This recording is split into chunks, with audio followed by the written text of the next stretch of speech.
እንዴ ማዘር ምን ሆኖ ነው ምንድነው ማዘር እንዴ ችግር አለበት እንዴ ደፉብን ይውስኝ ሰውነታችን ላይ አረ በእውነት ትክክል ስላልሰሩም ማይ ይውት እስቲ ልብሴ እንዴ ቆሻሻ መድፋት እንደማይቻል ብዙ ጊዜ ተናገርን ጭራሽ እኛን ይደፉብናል ለሌላው ጊዜ ይወሉት በር ተከፍቶ ቆሻሻ አይደፋም ቆሻሻ የራሱ የሆነ ማፍሰሻ ቦታ አለው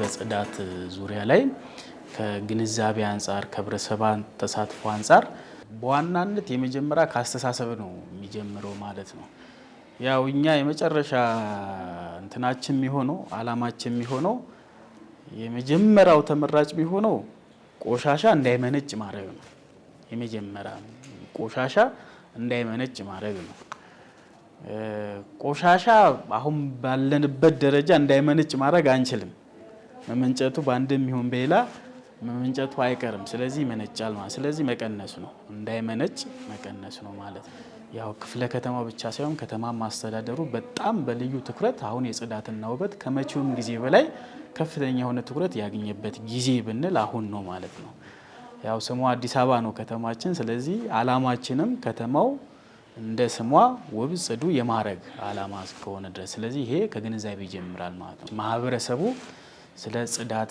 ስለ ውበት ስለ ቆሻሻ አያያዝ በምን አይነት መልኩ ነው ግንዛቤ የሚፈጠረው የሚለው አንዱ ክሪቲካል የሆነ ጥያቄ ነው መነሳት ያለበት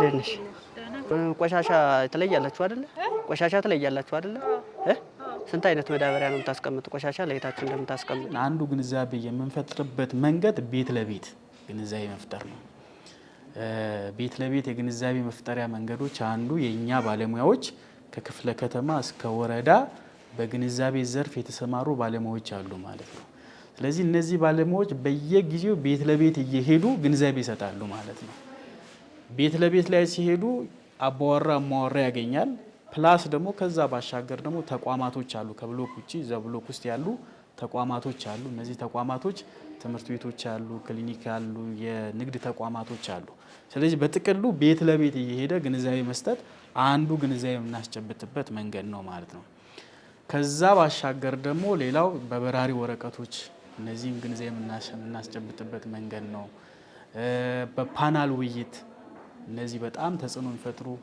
የአካባቢ ሽማግሌዎች እንደዚህ አይነት ሳምንታዊ የቡና ፕሮግራም በማዘጋጀት ስለዚህ እነዚህ ግንዛቤ የምንፈጥርባቸው ቦታዎች ላይ በጣም ማስ የሆነ ቆሻሻ የሚበዛበት አካባቢ ላይ ብዙ ማህበረሰብ የተሰበሰበበት አካባቢ ላይ በተለያየ መንገድ ግንዛቤ እንፈጥራለን ማለት ነው ስለዚህ ይሄ ግንዛቤ ስንፈጥር ምንድነው ግንዛቤ የምንፈጥርለት ነው ግንዛቤ የምንፈጥርለት አንደኛው ማህበረሰቡ ቆሻሻን የሚይዝበት መንገድ ነው እና የሚረዳበት መንገድ ምንድነው የሚለውን ዲጋውት አድርገን ማውጣት ነው ማለት ነው ስለዚህ ቆሻሻ አያያዙ ምን ይመስላል ቆሻሻ ሲመነጭ ከቤቱ ሲመነጭ እየለየ ነው ወይ የሚበሰብስ ነው ወይስ የማይበሰብስ ነው ስለዚህ አንዱ ታርጌታችን ይሄንን ነው ማህበረሰቡ ቆሻሻ በአግባቡ እንዲለይ የሚበሰብስ የማይበሰብስ ነው እዛ ውስጥ ላይ ተቋማትም ይሁን የንግድ ተቋማትም ይሁን የመኖሪያ ቤቶችም ይሁን አካባቢያቸውን 10-20 ሜትር ሬዲየስ እንዲያጸዱ እንዲያስቡ መናገር ነው ማስረዳት ነው ግንዛቤ መስጠት ነው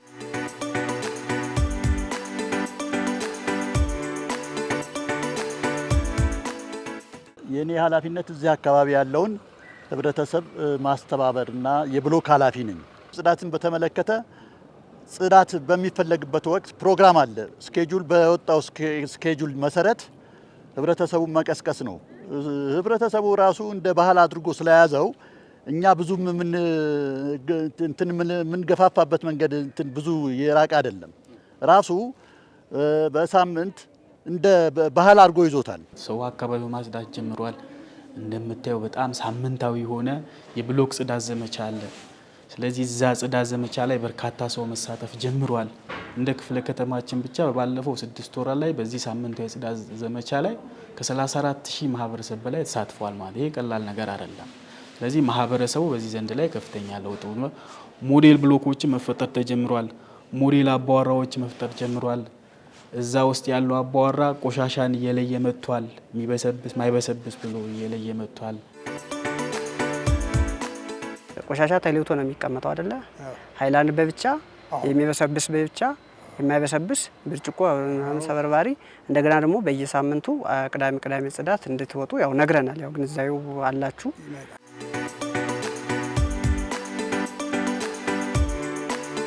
አሁን ከተማው አንዱ የትኩረት አቅጣጫው የከተማ ግብርና ነው። ሰው ቤቱ የተለያዩ ቆስጣ፣ ሰላጣ ምናምን እንዲሰራ ነው። አንዱ ግንዛቤ የምንፈጥርበት መንገድ ማህበረሰቡ ቤት ውስጥ ኮምፖስት የሚሰራበትን በማህበረሰብ በቤተሰብ ደረጃ ለቤተሰብ ፍጆታ የሚሆን ለከተማ ግብርና ለቆስጣ፣ ሰላጣ ምናምን እዛው ኮምፖስትን ያመርታል። እዛው ቆስጣውንም ሰላጣውንም ምናምኑ እዛው እንዲያመርት ያደርጋል ማለት ነው። ይሄ በቤተሰብ ደረጃ ነው።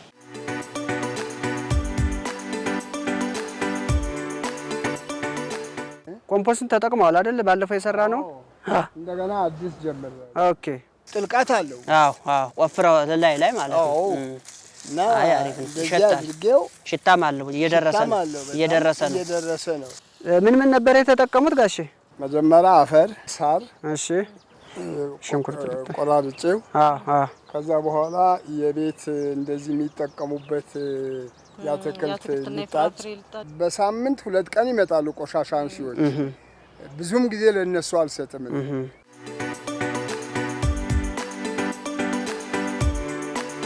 በኢንስቲትዩሽን በተቋም ደረጃ ደግሞ በዚህ ዘርፍ በመልሶ መጠቀም ላይ ዘርፍ የተሰማሩ ወጣቶች አሉ፣ የተሰማሩ ማህበራት አሉ።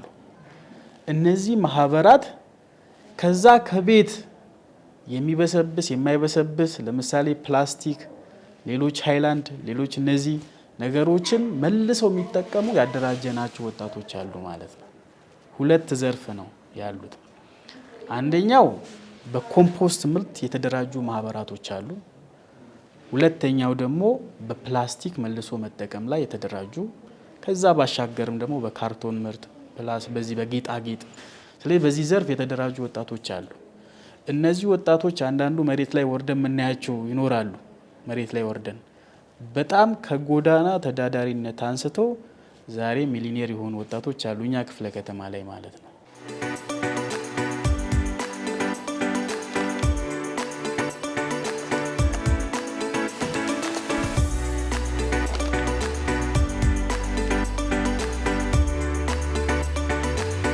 ያው ፕላስቲክ እንሰበስባለን፣ እንፈጫለን፣ እናጥባለን፣ እናደርቃለን፣ እንዲሁም እናቀልጣለን። የሚቀልጥ አለ፣ የማይቀልጥ አለ።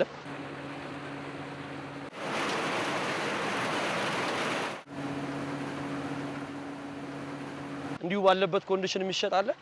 እንደዚሁም ደግሞ እያቀለጥን የምንሸጠው አለ። ያን ነው ጥሬ ዕቃ በማቅረብ ነው ያለ ነው። ተያያዥነትም ያለው ያው ከተማችን አዲስ አበባን እያጸዳን ያለ ነው። ፕላስቲክ ያው 100 ዓመት 200 ዓመት ቢቀመጥ የሚበሰብስ ነገር አይደለም። ያንን ተመልሶ ወደ ፕሮዳክትነት እንዲውል እያደረግን ነው። ምናልባት ያው ተኪ ምርት ለምሳሌ ፍራሾች፣ መጥረጊያ፣ ገመድ፣ የተለያዩ ነገሮች ይሰራሉ። ለነዛ ጥሬ ዕቃ ነው የምናቀርበው። ይሄን ነገር ስራ ከተጀመረ ጀምሮ ከተማችን አዲስ አበባን የማጽዳት እንትኑ ትልቅ አስተዋጽኦ ነው ያደረግነው።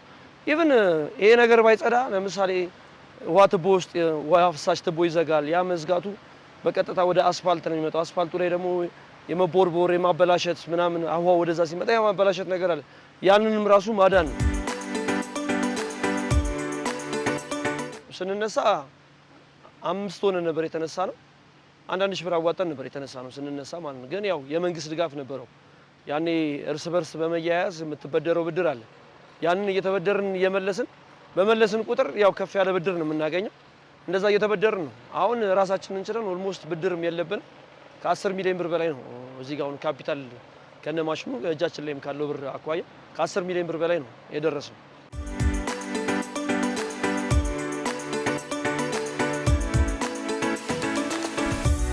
ከየሰፈሩ ከሽንኩርት ልጣጭ ከየቦታ የሚጣለውን ከየጎረቤቶቻችን ጨምሮ የአካባቢውን እንደዚሁም ከአትክልት ቤቶች ተረፈ ምርቶችን ሰብስበን እናመጣለን። በጋሪው በሸክም ሰብስበን እናመጣለን።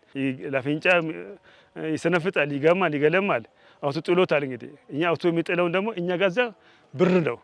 ስራ ወዳድ ስራ አፍቃሪ ከመሆን አንጻር ይህን ቦታ ስራውን ሲሰጠን በምርጥ ሁኔታ የተቀበል ነው።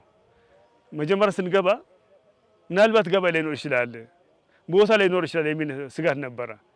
በዚህ ሁኔታ ወጥተን እንግዲህ ወደ ተሻለ ነገር የማሰብ ሁኔታ እቅዶች አውጥተን በእቅድ የምንሰራው በተሻለ ተሰርተን ኮምፖስት ለገበያ አቅርበናል። ለገበያ አቅርበን ሲባል ብቻ በዚህ የቆመው በአዲስ አበባ ላይ የቆመው ከጉለሌ አልፎ አራዳም፣ ቄቅሮስም፣ ንፋስ ስልክም የተለያዩ ቦታዎች ይሄዳል። ይሄን ብቻ አይደለም፣ ከአዲስ አበባ ውጭ ወጥቷል የኛ ኮምፖስት። እኛ አሁን ደግሞ በራሳችን አምርተን ራሳችን ሽጠን ባለ ሀብትም ባለ መብትም ሆነን ያለ ነው።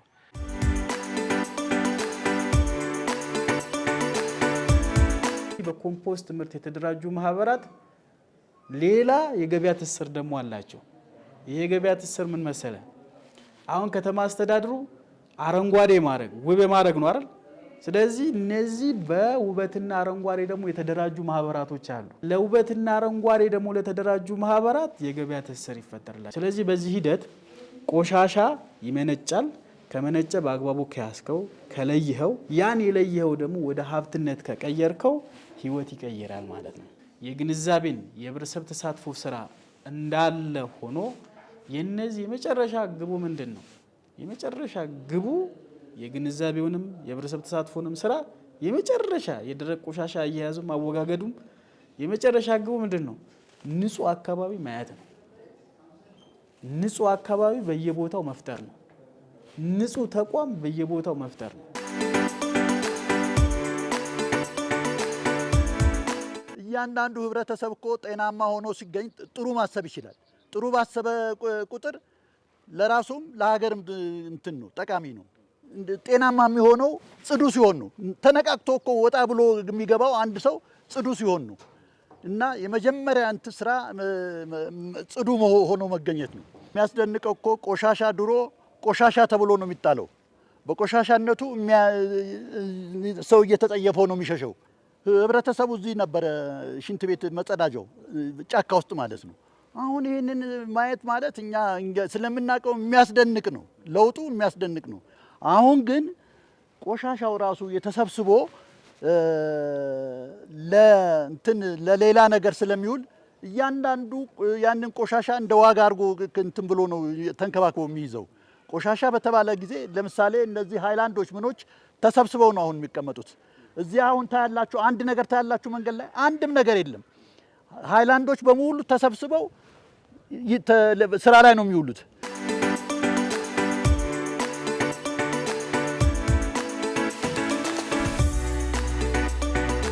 እዚህ ላይ አሁን በጽዳት ጉዳይ ያለው ነገር በሙሉ ብሎካችሁ ሞዴል ነው።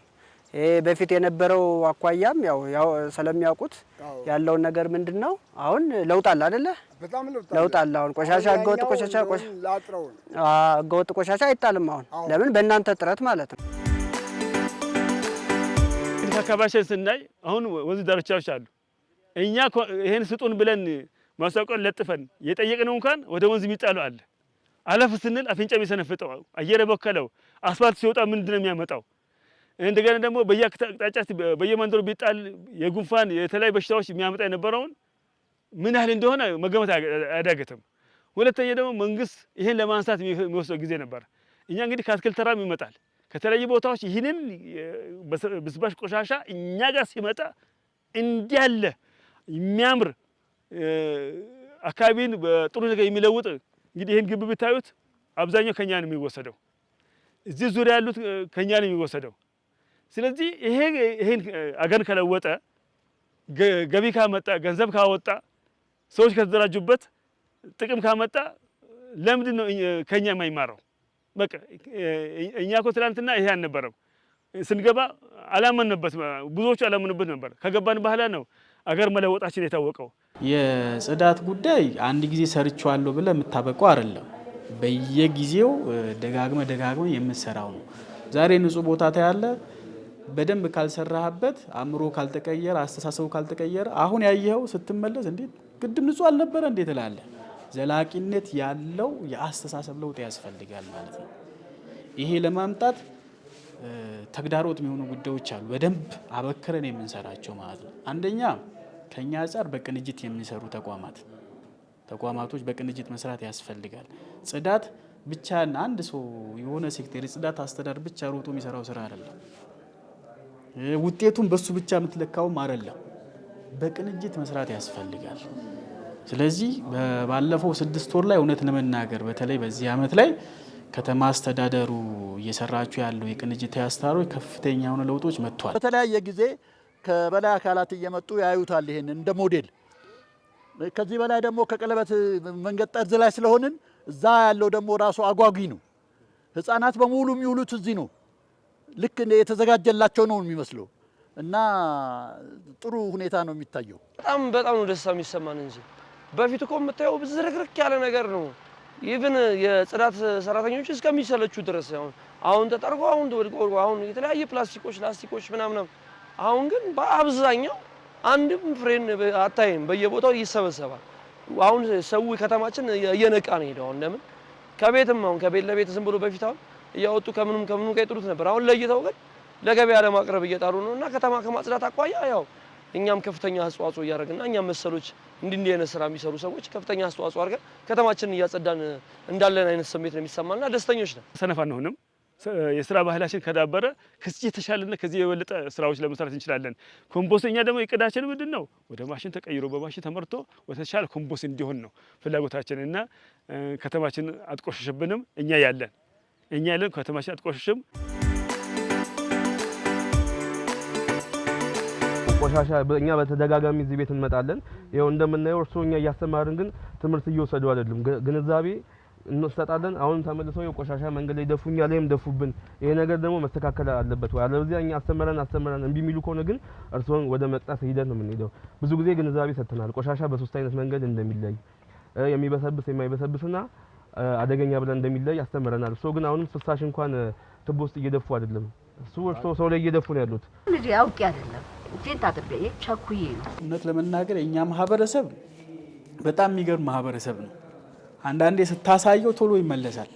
ስታሳየው በጣም የሚገርም ፈርሃ እግዚአብሔር የሚፈራ ማህበረሰብ ያለበት ነው። ስለዚህ ስታሳየው የሚመለስ ማህበረሰብ ብዙሃኑ ኦልሞስት ከ90% በላይ ይሄንን ተቀብሎ አክሴፕት አድርጎ ወደ ተግባር የሚገባ ነው። አንዳንዱ ደግሞ እስካልቀጣው ድረስ የሚያጸዳይ ነው። ይህ ትክክል አይደለም። ሰው በቅጣት አይደለም ማመን ያለበት። ጽዳቱ ለራሱ ነው አይደለ? ለግለሰብ ነው፣ ለዛ ላለው አካባቢ ነው፣ ምናልባት እዛ ቤት ውስጥ ላሉ ትውልድ ነው፣ እዛ ሰፈር ላለ ኮሚኒቲ ነው። ስለዚህ ለምንድነው ቅጣት የሚቀጣው ነው? ይሄ መተው አለበት። ትክክል አይደለም። ይሄ እስከ ቅጣት ድረስ የሚያደርስ ነገር ላይ መሆን መቻል የለበትም። አንድ የተጸዳው ቦታ ደግሞ በቃ መቆሸሽ መቻል የለበትም፣ መንከባከብ መቻል። ስለዚህ ዘላቂነት አካባቢ ላይ ክፍተት አለ በጣም። አንዳንድ ቦታ ላይ ዋው ብለህ ወጥተህ ልክ ከ15 ቀን በኋላ ወይ ከአንድ ወር በኋላ ስትመጣ ትንሽ የሆነ ነገር ሆኖ ታገኝ ትንሽ ታዝናለህ። ስለዚህ ማህበረሰብ አካባቢ ላይ ከዘላቂነት ጋር ያሉ ጉዳዮች በደንብ ማየትና መፈተሽ፣ አንድ ያለማንም ጎትኳች አካባቢውን የማስዋብ ይሄ ሰፈር የማሰፈር ነው ሲባል ጥሩ ከሆነ ምንድነው ደስ ነው የሚላር። ጥሩ ከሆነ የኛ ሰፈር ነው ትላለህ። ጥሩ ከሆነ ቆሻሻ ከሆነስ የእንትና ሰፈር ነው የምትለው። ስለዚህ ለስማችን መጠንቀቅ መቻል አለብን። ለአካባቢው ስማችንም ለራሳችንም ስም መጠንቀቅ መቻል አለብን የሚለውና እዛ አካባቢ ያሉ ጉለቶችን ማስተካከል፣ ከተማ አስተዳደሩ ክፍለ ከተማ የሚላካቸውን የጽዳት ሰራተኞች ለምንድን የመጡት ብሎ ትሪት አድርጎ የሚለውን ነገር ተግባራዊ ማድረግ። አንዳንድ ቦታ ላይ ክፍተቶች አሉ። እንደውም አንዳንድ ቦታ ላይ ትንሽ ያልተገባም ልውጦች ይኖራሉ ማለት ነው።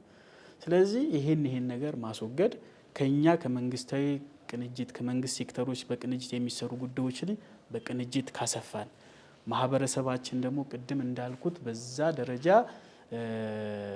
አመለካከቱን ቀይሮ ወጥ በሆነ መልኩ ኦልሞስት አሁን በጣም ከፍተኛው ለውጥ አለ። ግን የቀረችውን ትንሽ 5% ምትሆን 10% ያችን ቀይረን ካስተካከልን አዲስ አበባችን እንደ ስሟ ውብ አዲስ ማድረግ የምንችልበት አጋጣሚዎች አሉ። ይሄ ደግሞ ተጀምሯል። አሁን እኛም ጋር አለ። በነገራችን ላይ አሁን ከ6 ኪሎ ጀምሮ እስከ ቁጥቋም ብትሆን ኮሪደር እየለማ ነው።